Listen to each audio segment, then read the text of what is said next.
Greetings and welcome to the Halloween edition of the Sliders Review. And I'm here today to talk to you about Stickman. This movie came out in 2017 and I had no idea.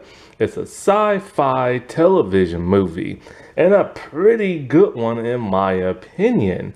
Honest to God, this should never been a television movie. This should have went straight to theaters. But if it was going to go to theaters, it's going to need just a little bit of polishing here and there.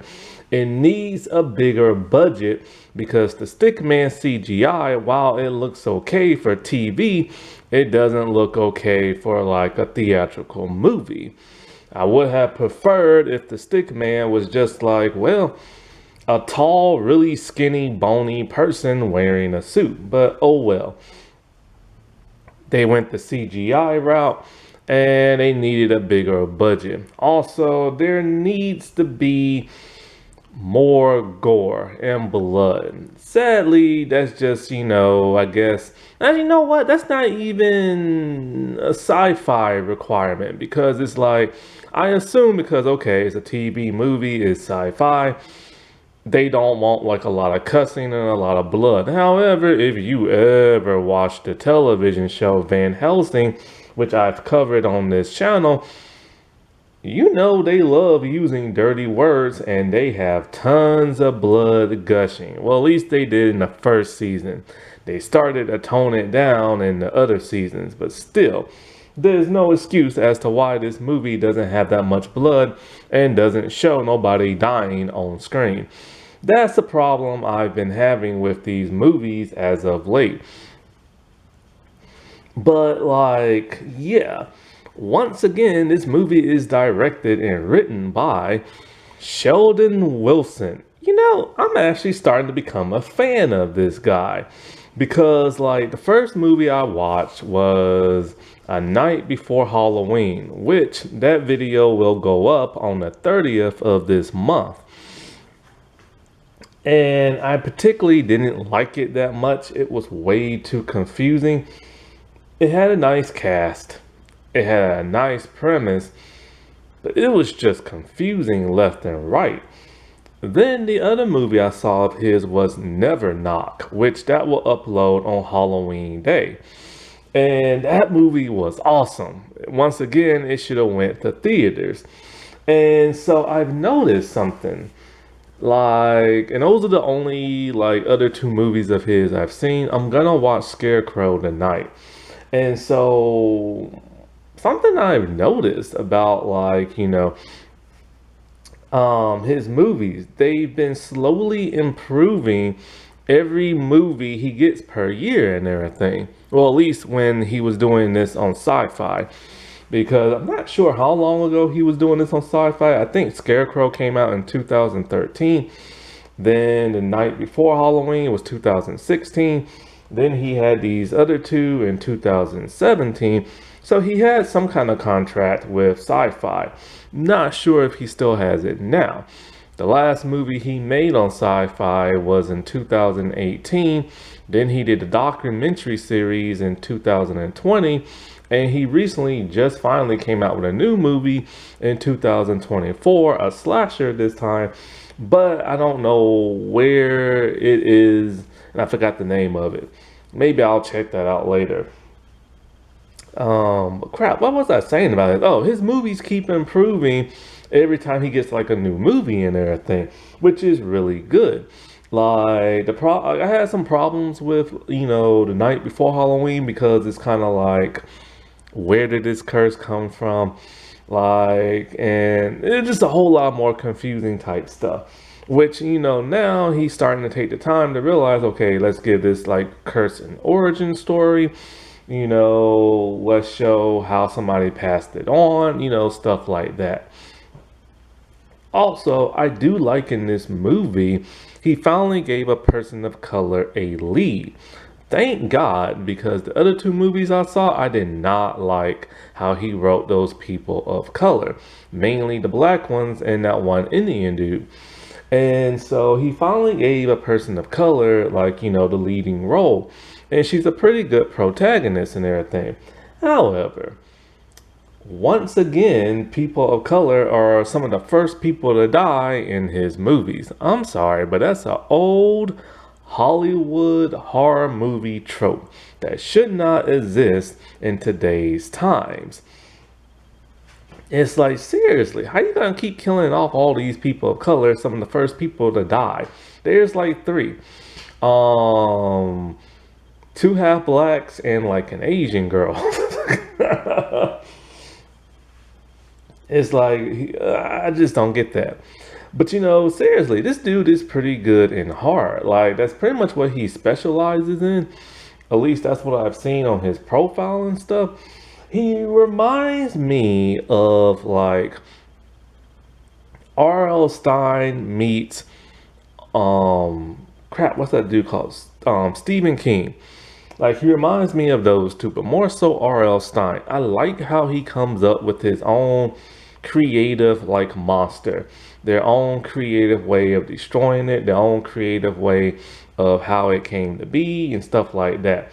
I like that. He's not just going back to old monster movie tropes like werewolves and vampires and mummies and stuff. He's coming up with his own original stuff, and I love that. But he does have a problem when it comes to fleshing out his characters. Mainly, he only has like two main characters that are pretty fleshed out, and everybody else is just happens to be there. And so it really makes you wonder, why should I care about this person if I don't even really know who this person is? I truly believe that if he was to write novels, yeah, he will flesh things out more. If he was to have a television series, yeah, he'll flesh it out more. And so, but in these 80-minute movies that he create, there's still no excuse. I mean, you got like the Conjuring movies and the Annabelle movies, and they can flesh those characters out in 80 minutes to 90 to an hour or two. So he should be able to do the same in these television movies. But yeah, this dude needs like a bigger budget and go theatrical, because I think he can really be like the next R.L. Stein or Stephen King. Now, is this movie perfect? It's close. Like, it's close to being perfect. Like, there are just some things that need to be a little bit more polished and everything. Like I said before, needs more special effects, more gore. Acting is like so. Something else. I wish the way the stickman came to be was a little different. Like, I wish there was like a different twist, but the twist was still good nevertheless. But yeah, it just needed a bit more excitement, because it's just kind of like, while it does get intense, it's kind of like flat intense. And it's a little confusing once you get towards the end, but just like a tad. But all in all, I think this is a really solid movie. Like, his movies really should be on DVD. Like, seriously. But you can find this on Tubi, and I think somebody uploaded it on YouTube. Now, the movie stars that of Haley Law. See, when I watched this movie, I had no idea really who was in it. And then I think I read somewhere that Haley Law was in it. So I'm like, cool, I'll check it out. Why not? Because, like, I'm familiar with her work with Riverdale, and that's about it. And when it comes to Riverdale, I've said this in the video before, Roberto was the worst showrunner to ever exist, in one of my opinions, screwing up 3 different classic like television shows. And he did Haley dirty. She's only in like 13 episodes of 2 seasons of Riverdale. And Riverdale lasted for like 7 seasons. And then she reappeared in the 5th season. Why?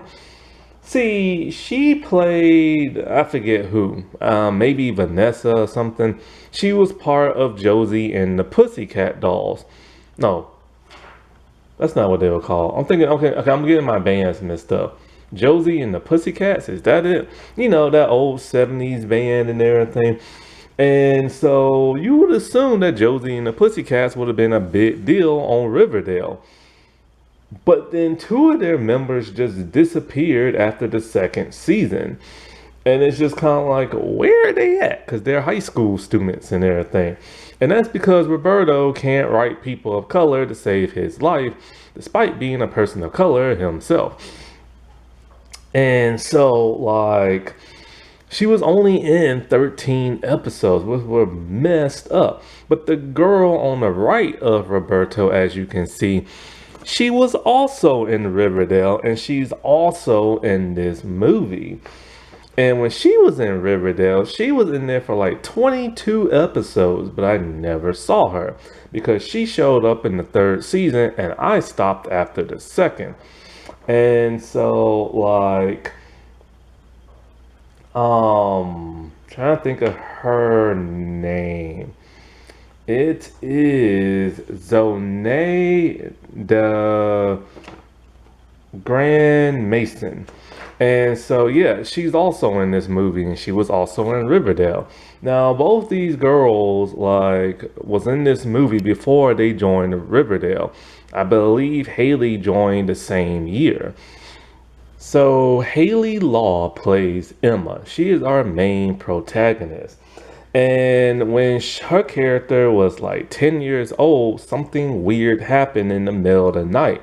Both her mom and her sister started getting attacked by a monster, the stickman, and she watched the entire thing happen.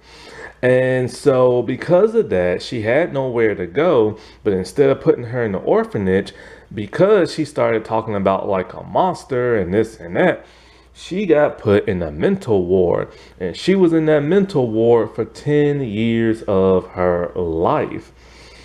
And so she's not crazy, but everybody else thinks she's crazy. Now, the movie starts off with her being in high school and riding a school bus, something that never ever happened because she's been locked up ever since she was 10 years old, and she won't get out until she's 17. But we had no idea at this time. So when I'm watching the movie in the beginning, I love how they get straight to like what this movie is about. That's the thing about like Sheldon. He doesn't waste time like all these other horror movies. You're not going to waste 30 minutes getting to know your cast, which is something you probably should do to make us like them and everything. But he gets straight to the point, which I like also. And so when she's riding a bus, I'm all like, what year is this? Because it looks like 1960 or something like that. The interior of the bus looks old fashioned. The clothes everybody's wearing looks old fashioned. And she's trying to draw something on like a notepad, but her pens just won't work. And so she tells the bus driver, you missed the stop. But he won't open the door. Then all of a sudden a monster comes out the back seat of the back of the bus. All the kids are screaming and hollering, they're pushing on the door, but she's the only one who can get out. When she gets out, she sees a house and she just runs inside it. Not her house though. And the monster is coming. And as she's trying to fight the monster off, at some point she wakes up and she's in the mental ward and they're trying to sedate her. So she keeps telling them she can't sleep because the monster will come and get her. It comes in the dreams. Think of this as kind of like a Nightmare on Elm Street, but it doesn't bring your fears to life. Which is something else I've noticed about Sheldon. He likes to mesh up two classic horror movies and combine them as one. And so she's talking to like the doctor there, Dr. Fenton, who's played by Anthony Lemke. And he was in A Night Before Halloween. I also saw him in Queen of Swords and The Hardy Boys, so I'm familiar with him. And he's coming off as kind of one of those like creepy don't care type of doctors in a psych ward and everything. The way he's all like, oh, well, if you won't tell me what I want to hear or what I want to know, I'm going to sedate you and put you in solitary confinement, which he does. So it makes you think he's like the antagonist or something like that, but he's really not. But yeah, he puts her in solitary confinement. She doesn't want to go. She's hollering, kicking, and screaming, and then all of a sudden the monster starts to come. So she bites her finger as hard as she can to make blood come out, and she starts drawing a stick figure man. And then all of a sudden, everything is fine. Now the boy across from her can see everything. His name is Jeremy, and he's a psych patient there too, and around the same age she is, but a little bit older. I'll get into him a little bit later. He has a big plot in this story, which I did not see coming. And so I think a year has passed and she hasn't had no more nightmares. And because of that, she's been on her best behavior. And so she's actually really smart. She knows how to use like the internet and stuff like that, which she sneaks in to use like the computers and stuff. And so because she's been a model citizen and everything, they decided since she's 17, almost 18, they're gonna transfer her to an orphanage to see how she can readjust back into like, the outside world. Which is interesting because she's been locked up there for 7 years of her life. And so when she goes to that of the orphanage, also there's a orderly named Dixon, and he's pretty nice to her. But Jeremy is really pissed that she's gonna leave before he ever gets to. Before she leaves the psych ward and everything, she takes a little scrap of paper with some writing on it that has a poem, some more documents, because she stole a map that she printed off the internet and started marking it. And she left behind a folder for some bizarre reason. But when she gets to the orphanage, things are just as bad as they are in the psych ward. Why? She has a bully. So Liv is played by Zonay Delgran Mason, and she is just like a huge antagonist, a huge bully. She does not like Emma for whatever reason and everything. She's just like your typical mean girl and stuff, right? And when she finds out that Emma came from a psych ward and the report suggests that Emma at 10 years old might have killed her mom and sister, but instead we know it was the monster, she don't want her there. And she's rude to her. She wants to like beat her up and all kinds of stuff. But she steals the scratch of paper with the poem and reads it out loud, which freaks Emma out, telling her no, because you will bring the stick man here and everything. And that's exactly what happens. So the stick man disables the security cameras, which, by the way, in Sheldon's movies, somehow his movie monsters always know how to disable a security camera. And so it goes after that of Emma.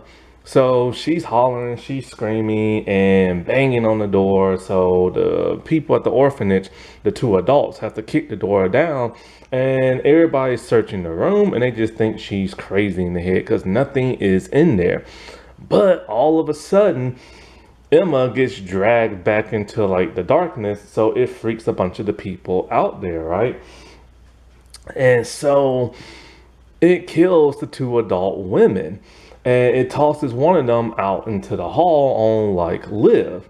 And so one of the girls, I forget her name, but she's played by Sarah Garcia. Paige, that's it. Paige, she saw the stick man inside, but doesn't let nobody know. And so while of course, Liv is blaming Emma, the other girls kind of like, maybe, just maybe, there's something here. Because how in the world is Emma gonna do this, So the one girl named Kate, she looks at the security cameras and sees somebody disabled them, but saw that Emma was in her room. So all of a sudden, they realize they need to get help. And also, I think another girl probably ends up dead or something like that. So they split up. So, like, Kate, Liv, and another girl, they stay behind. And while Emma, Paige, and some other girl, they go running for help and everything. And so Liv already called the police and stuff like that. So, like, this is when it starts to kind of get slightly boring and slightly dragged, but still stays interesting in the movie. Kate ends up dying once she realizes what, like, Emma was trying to do when it came to that of the map. Emma had a list of little kids' names and how old they are. There's dozens of them on there. And so she linked all the names up to like the map. And after doing a little research, all these kids died in their sleep, letting Kate know, yo, this got to be real and everything. Then she dies, and Liv and the other girl make it on foot, stealing a car and making it to a convenience store, where they try to call Paige on the cell phone, and eventually they are able to, but the stick man, wants them all because Liv read from that poem. And so, like, it comes out the one girl's mouth, and the store clerk is just shooting at it, but like as it's coming out her mouth, but she doesn't even drop to the floor. Like bullets will not stop this thing. And so eventually it kills him, and Liv gets the heck on out of there. And so when it comes to the other girls, Emma and the other girls are trying to make their way back to the mental institution and stuff. And so she feels like the only way to stop it is there. I'm not exactly sure why, but she just feels that way. And like it has something also to do with Jeremy. Because she knows something's going on with Jeremy and this stick thing. She never told Fenton who taught her how to protect herself from the stick man. Basically, to protect yourself when it's in your dreams, just bite your, like, just have some blood, draw the stick figure in blood, and you will be protected. Now, the thing about the stick man, he's only supposed to kill you in or come after you in the dreams, but somehow he made it out into the real world when he was at the orphanage. How exactly, nobody knows. Not even Emma. This was something that needs to be explained in the movie. Anyway, when they get to the mental ward, it's burning down. Somebody burnt it down, but they sneak in, and some of the patients got like escaped. So they're looking for Jeremy and this and that. And it's pretty hard to navigate their way through like the mental ward because security's everywhere, and it's burning down, and the stick man is after them. And the security people want to like arrest them. And so like, but for whatever reason, she feels like I guess only Dr. Fenton or maybe Jeremy can help her. 'Cause those are really the only people she knows, you know what I'm saying? And also it has something to do with Jeremy.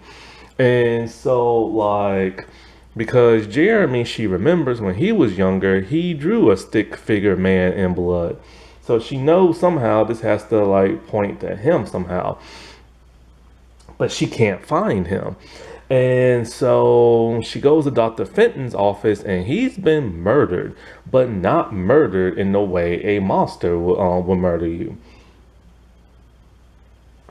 Anyways, while she's there, she finds a file on her and doesn't understand why it's there. Somebody was looking for her. And so she runs into Dixon, the orderly that's like pretty nice to her. But now he wants to know, yo, why are you back here? And why is Fenton dead? And who slit his throat and everything? And so he thinks she has something to do with it. Well, in comes Stickman, who kills pretty much everybody. He kills the two girls she's with, kills Fenton. Not Fenton, but Dixon.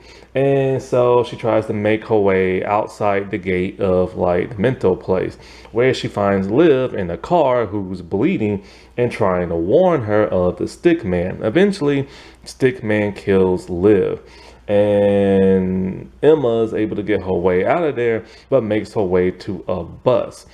How she got money for the city bus, I have no idea. Where she thought she was going, I have no idea. But she wanted to get as far away from there as possible. And so, but for whatever reason, the bus driver just drops her off at like this house. Really convenient. And it happens to be the house that's always in her dreams. When she goes there, Jeremy's there hiding out and everything. And we finally get an explanation as to why all this is going on. It turns out that he unleashed this monster years ago when he was a kid. He thought he could pass the curse on to somebody else and it would leave him alone. So he slipped the poem into Emma's sister's book bag because he's a little bit older than her. So of course the sister read it and all this craziness started to happen. Then the monster spread around the city getting other little kids and stuff. And so she's pissed and she's furious. So she wants to kill him. And it's like, holy crap, I did not see this twist coming. Now, I would have preferred if the twist was actually Dr. Fenton, the guy who runs the psychiatric place. Why? Because think about it. If he unleashed this curse by just like, walking around town and slipping this poem into people's like pocket or bags or whatever, and they read it, he would get more mental patients and stuff. I wish that was the twist, but it's not. So they're trying to figure out a way to kill this thing. They figure if you trap it and set it ablaze with fire, it will trap it and kill it. So that's what they're trying to do. They get some gasoline, this and that. But the monster is coming from them, and Jeremy sacrifices his life by setting himself on fire along with the monster. And because they had to get like a book. In the book, see, the house used to be Jeremy's house when he was little, and he found the book inside like the brick of like the basement, and he read from the book. So he figured if he burns the book and burns the like stickman, then everything will be good. And so, like I said before, he sacrifices himself. Oh, I forgot. Jeremy is played by Eric Knudsen. This dude I remember from Saw 2 and also Scream 4. Also, Jeremy is the one who wanted to file on Emma and killed Fenton because he knew the monster was coming after Emma and he had to try to protect her and stuff. Being the only survivor 10 years later, Emma is now 27 and has a daughter of her own. As her daughter gets on the school bus, her daughter forgets like her book bag or something, and the mom sees that like there's a sheet of paper with the stickman drawing on it, realizing that her daughter is cursed. So as the bus is like leaving, her daughter's waving away, and we see the stickman come from behind of her daughter. This is a twist I did not see coming. This movie had no business being on television. It should have been theatrical. Honest to God, or it should have been like direct to DVD. But of course, we're living in a time where there is no DVDs that much no more. But this movie was phenomenal in my opinion. It just needed a little bit of oomph to give it that theatrical run, but this should have been theatrical and stuff, because this was pretty good than most theatrical movies that come out. Most theatrical movies that come out that be horror are horrible and everything, but this was actually pretty solid in my opinion. Now wasn't that spooky? Alright, well, I shall talk to y'all later. Bye.